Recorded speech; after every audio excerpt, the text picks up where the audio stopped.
Hello, folks. Welcome to another edition of Inside the Marble Palace, Postmedia Saskatchewan's look at the goings-on at the Saskatchewan Legislature. I am Marie Mandrick. I am political columnist for Leader Post and Star Phoenix. And joining me this week, Alex Salome, who is a Leader Post reporter covering politics at this particular moment. Welcome aboard, Alex. We've had you on before, and thank you so much for joining us, and thanks for the good work you're doing right now at the legislature. Well, thanks for having me. It's a little bit different, but I'm struggling through it. Yes, well, you're doing a great job. And a face familiar to people on this podcast, Phil Tank of the Star Phoenix, who does some wonderful work on COVID-19 and knows way more about it than I do. So I thank you for joining us, Phil. You help me and bail me out when I'm asking really dumb, stupid questions. Thanks. How you doing? I'm good. How are you? Good. We'll start out with Alec, because there has been some interesting stories at the legislature that haven't necessarily been directly related to COVID, but have certainly offered a real taste of the place. The first one I want to talk about is the case of the Finn family. And while this is not directly related to COVID-19, it is a health story and a very compelling one.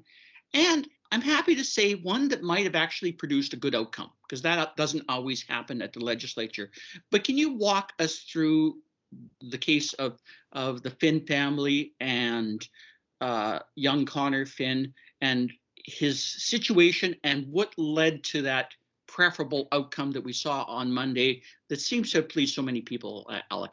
Yeah, absolutely. So just for a bit of background, Connor Finn, he's 5 years old right now, but when he was 4 years and 2 months old, he was diagnosed with adrenoleukodystrophy, or for the ease of conversation, ALD.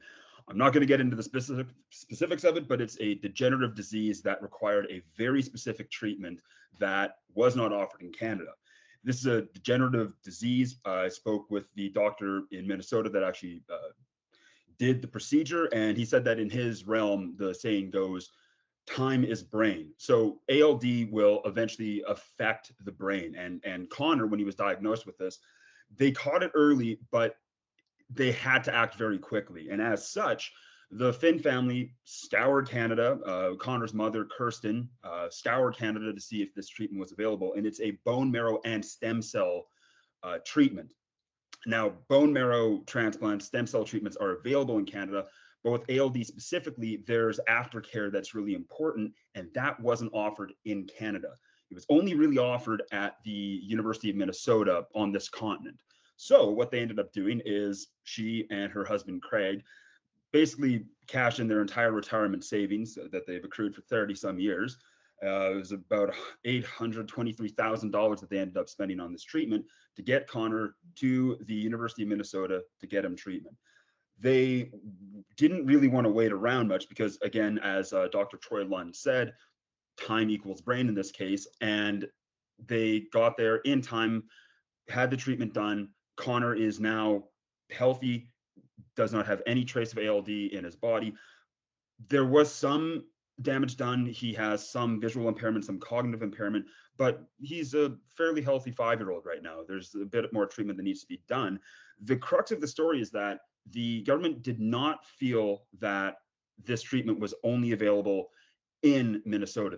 They, for whatever reason, even after a review board had recommended that they reimburse the Finn family, felt that the treatment that was received in America was available in Canada.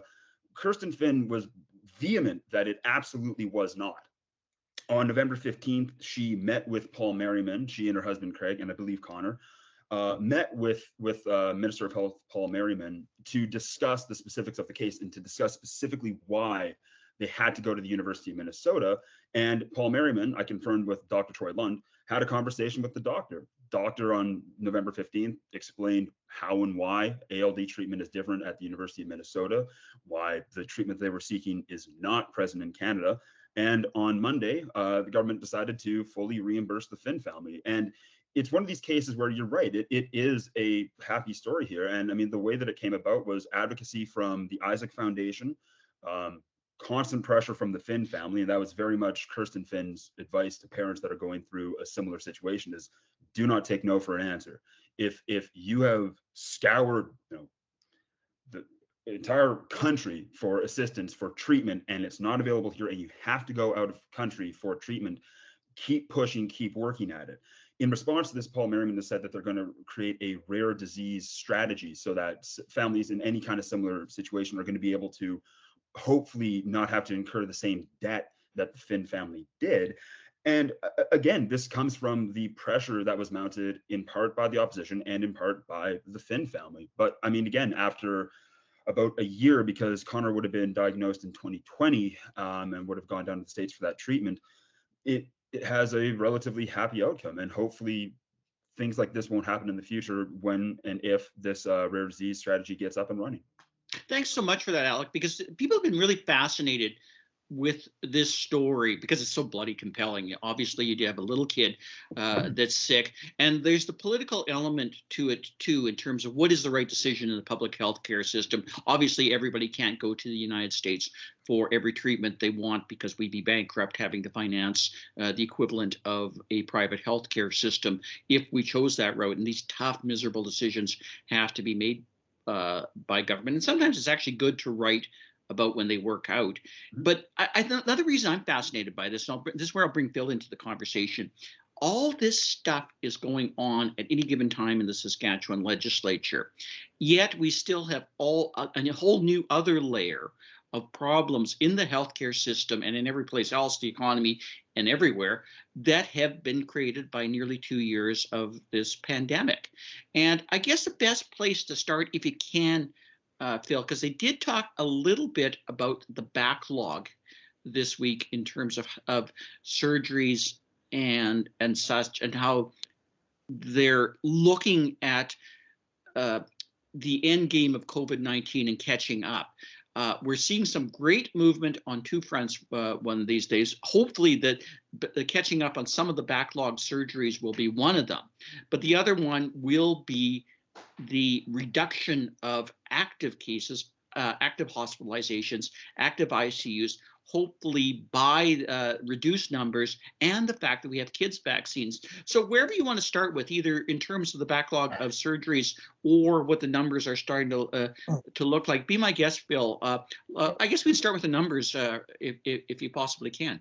Well, I think when I see the Finn family example, I think, okay, we know that we spent a lot more than we planned to spend on healthcare the last 2 years, right? With all of the and that has been ongoing, and that in particularly this fall with the crush we saw on ICUs and the catch up in terms of the backlog of surgeries and other treatments and getting all these services up and running.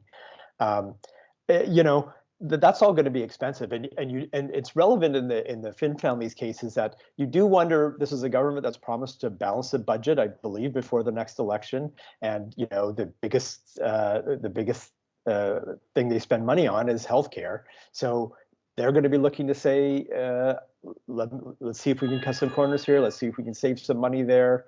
That sort of thing, whether there's going to be cases like this that fall through the cracks. So this is a really important case, even though it's not really pandemic related, to sort of look at it and say, okay, well, how does our healthcare system work? If we have something that we can't get, that is a treatment that's very expensive, is the government going to drag its heels? Is the government going to try to save money? Or are they going to say, okay, we'd like to be spending less than we are on healthcare, but there's certain times when we have a public healthcare system and we promise to help the taxpayers who pay for it.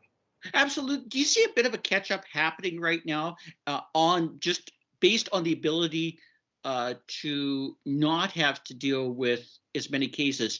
And it's hard not to notice because the ICU numbers were so high in Saskatchewan and we were sending so many people out of province, Phil, that it's hard not to notice that we actually have a significant reduction, and that is no longer a story in the news. Can you talk about where we are at in terms of those numbers and where they seem to be headed? The government's exceedingly optimistic about this.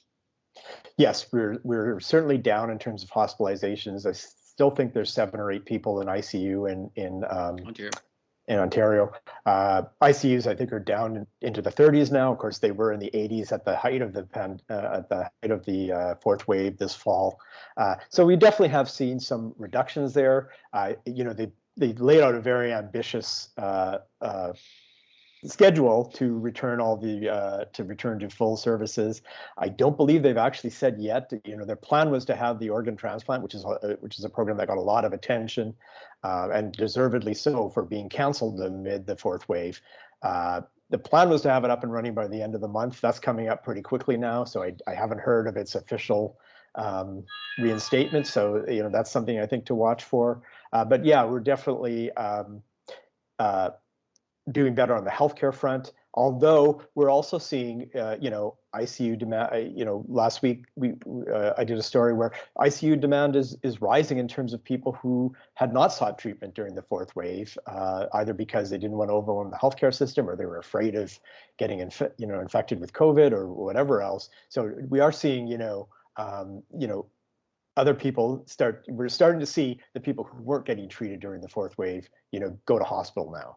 That's an interesting point. And of course, the big news this week, obviously, is vaccines for kids, because they are starting to show up far more dramatic, or they were starting to show up far more dramatically in the daily case numbers. Roughly a third of the daily cases, the last time I think I looked, Phil, was kids under 12 years old that weren't eligible for vaccines. Tell us a little bit about the rollout in terms of how it's going to work and how it's worked so far in terms of what you're seeing in terms of the bookings for parents getting their kids 5 to 12 years old vaccinated at this particular point. Yeah, it seems to be rolling pretty quickly in terms of I think the plane landed in Canada on Monday with the shipment of the Pfizer vaccine, and then the announcement was, I think they announced Monday, yep, we're going to get the shipment Tuesdays. The vaccine clinics started in Regina and Saskatoon today. I mean, yes, there was a glitch yesterday in the bookings. We've seen that before during the pandemic, so it's kind of something we've come to expect. 12,000 or more than 12,000 appointments booked in the first 5 hours, which is good. I think the one to watch. I think this is one not to look at the first day and kind of wait for a week and see where we are, because we know that there's parents who may have been eager to get the vaccine themselves that may be a little bit hesitant about giving it to their kids. A lot of misinformation out there, a lot of different things. But I mean, this is like the other one. It went through clinical trials. It's been deemed.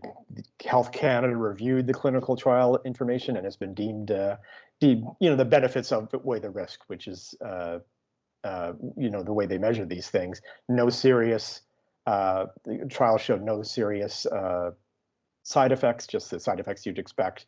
Sore arm, kind of flu-y symptoms.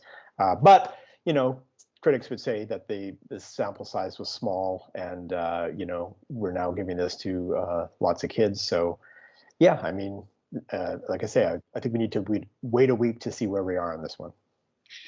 Alec, this is what fascinates me about government. They have complicated problems that need solving and constant addressing, as Phil just described. Even when you think you have a solution to a problem like vaccines, things come up and there's other things to deal with. But not satisfied with that, government finds a way to create new problems for itself. And it did on a couple fronts this week, I thought, anyway. The first was in relation to overriding the order of the Swift Current medical health officer, who since September has recommended that there be limited gatherings in schools in the Swift Current area because of an outbreak at that school and elsewhere. It was a provincial volleyball final heading that way. Lo and behold, the education minister is from Weyburn. Weyburn happened to have a team in the volleyball final that week, and parents were very concerned that some of their kids wouldn't be able to play all of a sudden because of that. So what we saw was a letter from the education minister carefully reminding people that, kids still have a right to participate in extracurricular activities. That was resolved this week, generally speaking, with the government basically saying that they were going to follow the recommendation for that. But in terms of that entire story, and I think I got most of the elements of it right, Alec. What was Health Minister Paul Merriman's position on this? Because that's what I find a little bit fascinating. In essence, you have a situation where you normally would think that the education minister and the health minister would be in somewhat conflict with different kind of views in terms of what should happen. But they were, I think, my understanding, singing from the same songbook, weren't they? They very much were, yeah, and that was a little bit of a point of confusion during question period, because it seemed to be there have been a number of cases where there have been additional measures brought in by municipalities or local public health officers that have looked to have maybe toothier responses to spreads of the Delta variant especially, and we can get into that with CIC and SGI later. But when it came to this one in particular, I mean, the school in Swift Current was in an active outbreak as of November 13th, which is part of what motivated this local public health officer to encourage these measures. But even then, it seemed like what Minister Merriman was really preferencing here was that excluding children from these extracurriculars, excluding children, or, you know, just essentially saying like, hey, you need to have a vaccine or some additional measure of protection to prevent the further spread of this thing. It seemed like he was maybe erring on the side of just letting kids go and play. And I couldn't really get a general sense as to why that is, because it seems to be somewhat against the recommendations of Dr. Shahab and public health officers as well. I mean, Shahab has said that it's very important that children are able to experience extracurriculars and that they not be divided in some way. And Minister Merriman made some appeal to not creating two classes of children, vaccinated and unvaccinated, within the province. But I mean, like you said, across Canada, one of the largest vectors for transmission is children under 12. And admittedly, this would have been a high school tournament in Swift Current, but still, they were very much in lockstep on this, and they did not seem to have any daylight between the two of them when it came to the recommendations for the tournament.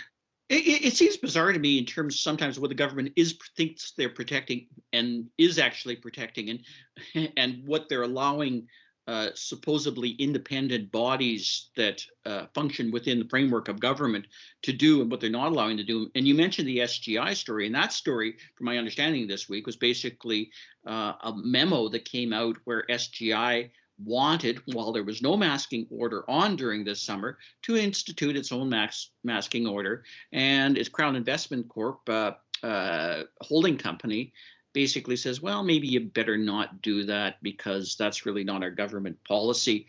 Do we really get a sense right now from what the minister was saying, what the premier was saying? I think he spoke about it yesterday, Alec, that there's sort of an independent sense of government right now in terms of allowing organizations or groups to function outside the framework of whatever the government wants to do?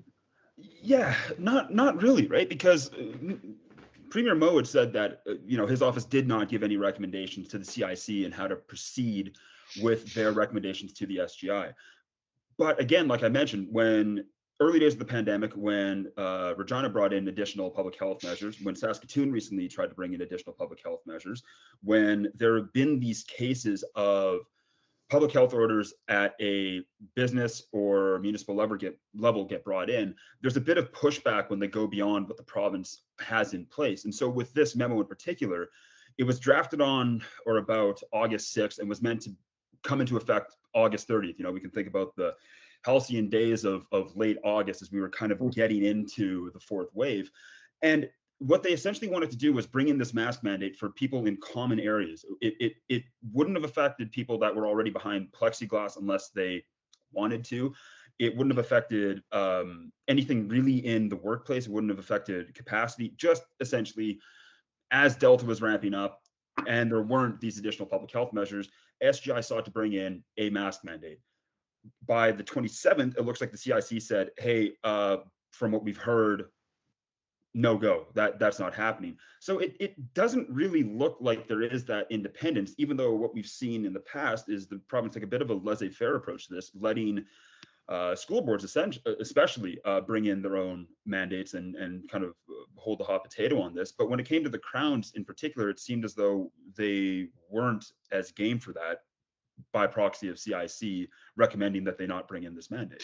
I get a big feeling here because I just don't understand often what the government thinks it needs to govern and dictate and what it doesn't. And one of the issues is something else that came up in the legislature, because it came up in bill form, but Phil has done a ton of stuff on it related to that is issues related to protests around schools. And we now have a bill in the legislature this week, Phil, basically preventing that. Now, I know that there's been huge numbers of protests around hospitals. Why do we need one around schools? Because I'm not really hearing as much about that. Is there something going on elsewhere that I'm just not hearing about, or is this sort of somewhat the government jumping the gun on or properly anticipating a problem? Phil, what's your take?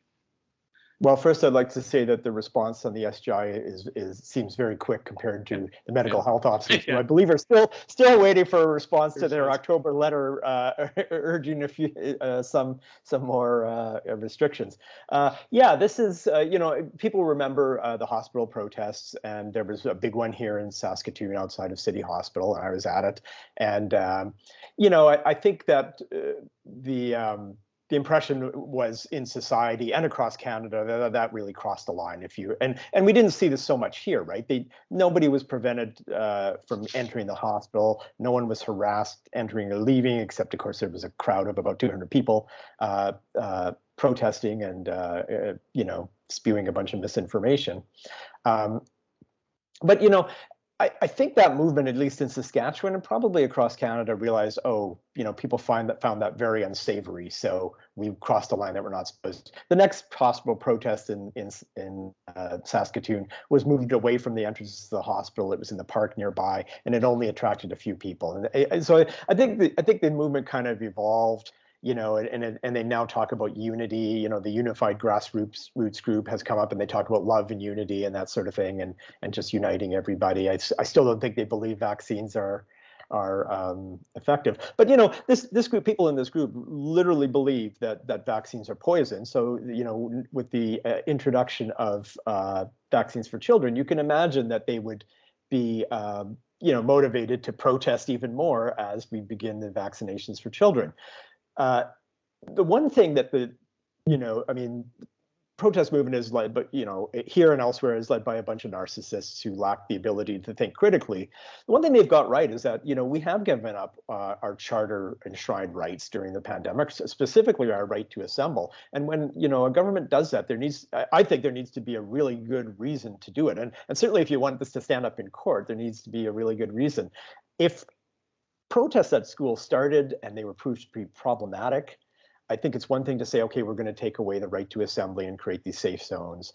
This is probably an unpopular opinion, by the way, because I think there is support for this. The NDP supports it.